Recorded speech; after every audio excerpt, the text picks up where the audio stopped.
My name is Anthony, and I'll be drawing for you.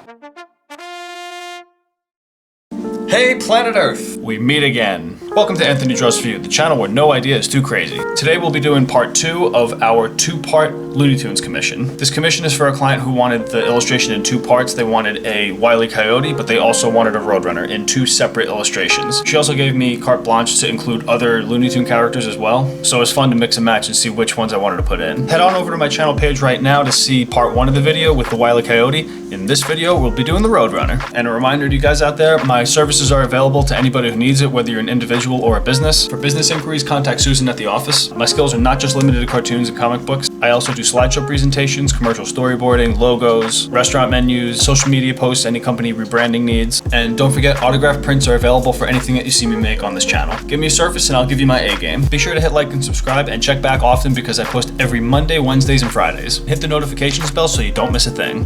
Business out of the way. Let's get on to the fun stuff. So here we go, the Roadrunner. Let's take it to the paper.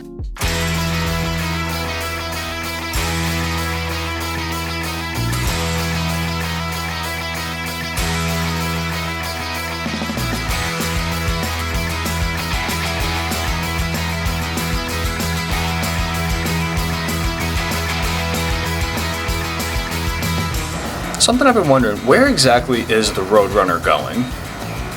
Coyote's chasing after the Roadrunner, but what's the Roadrunner going after? Like, what does he eat besides the occasional plate of birdseed with a sign in it saying free birdseed that was put there by Wile Coyote in the first place? Alright, so I got this theory. Hear me out, guys. All the stuff that the Wile Coyote orders from the Acme company, none of it works and it always ends up backfiring, and the Coyote's the one who gets squashed. None of the Acme products affect the Roadrunner. It's almost like he's invisible to it. Here's where I put my tinfoil hat on.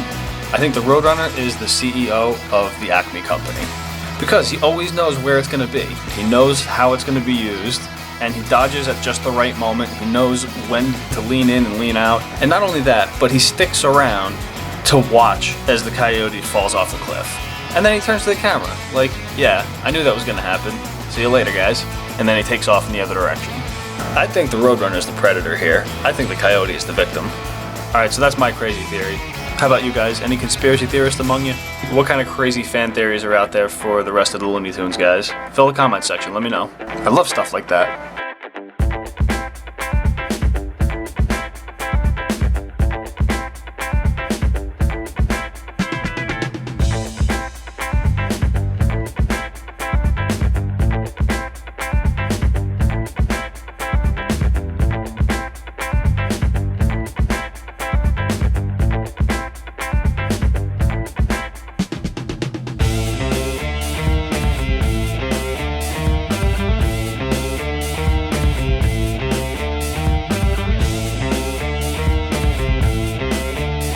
Roadrunner was actually pretty difficult to put into perspective. You really only ever see him from the side. Everything else is just like a blur.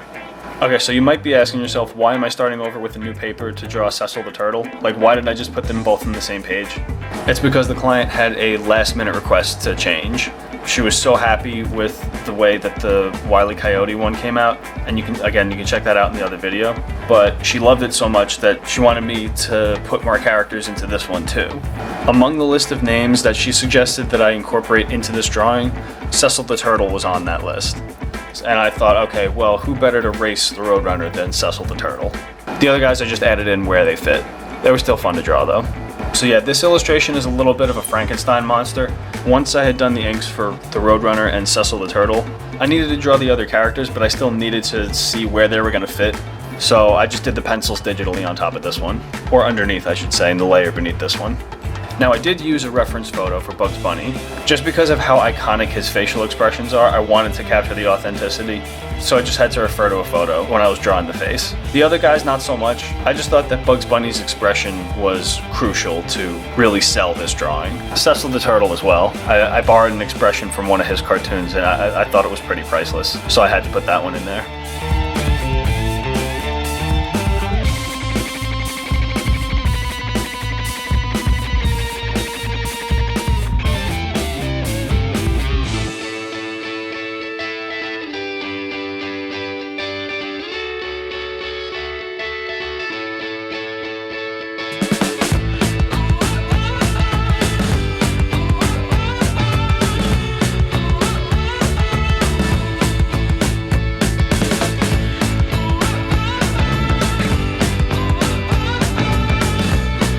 So whenever there's cartoons that don't have dialogue, whether it's the Roadrunner and the Coyote or if it's Tom and Jerry or something else, but dialogue-free cartoons puts so much of their weight on the sound effects and the music. And now I'm also a musician that played in bands, and I've been playing since I was a kid. So that's always been astounding to me, is how they coordinate between the animation and an entire orchestra, and with the sound effects added on top. Since the Roadrunner and Coyote cartoons have no real plot, the story is just a series of visual gags, I wonder from a production standpoint if they shot everything out of order and they had stuff on the back burner. And because the outside setting never changes, it's always in just the outdoors in the Southwest. A lot of canyons and mountains. I wouldn't be surprised if that's why there were so many Roadrunner cartoons. Because with that structure, they could just animate gag after gag after gag, and then they can mix and match and say, okay, we need a cartoon that's gonna be 5 minutes. All right, so we got these 2 clips here, we got this series of gags and that series of gags. Okay, cut this one in half and just take some of those and put them over here. Okay, we got 5 minutes. I'd imagine that would be a little bit harder to do with something like Tom and Jerry, because although that is also dialogue-free, for the most part, the scenery is not static like the Roadrunner. They're indoors, they're outdoors, they're indoors again, so there's the element of consistency that needs to be maintained in ways that don't for the Roadrunner.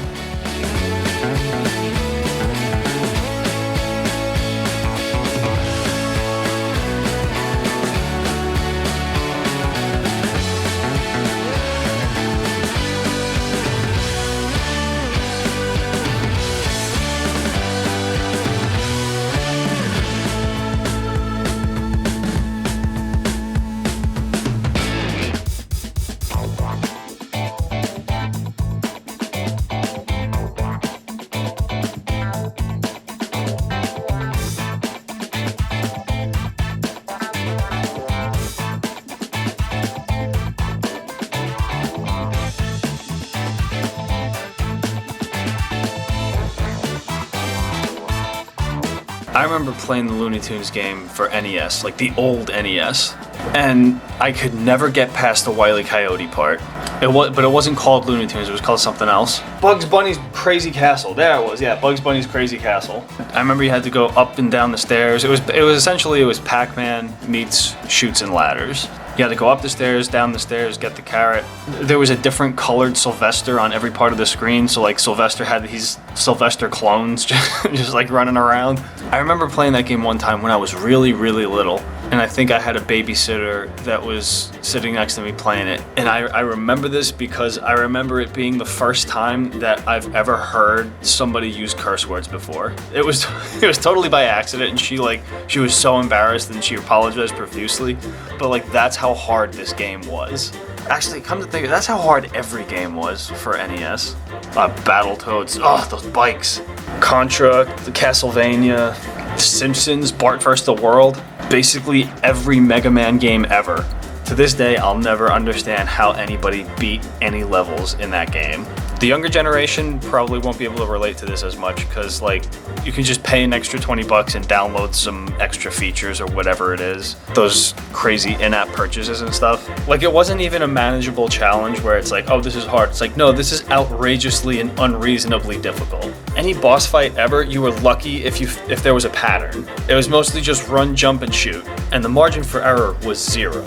And God help you if you didn't write that password down, because that was the only way you'd save the game. You'd have to actually go through every single level every single time. Anyway, I'm getting a little off topic here, but how the heck did I even arrive here? Oh yeah, Bugs Bunny video game.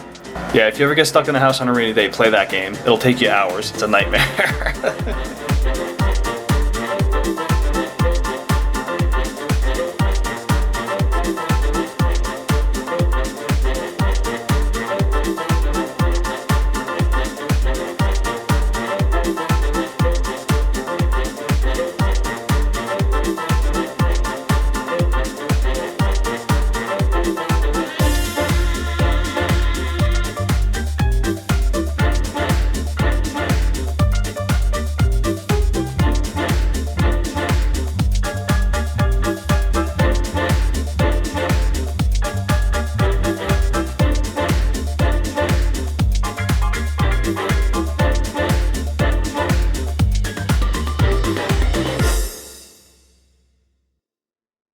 That's it for the vlog today. Thank you very much for joining me. If there's anything that you'd like to see me draw, you know the drill, put it in the comment section. That's it. Have a great rest of your day and have a great rest of your week. See you soon, guys.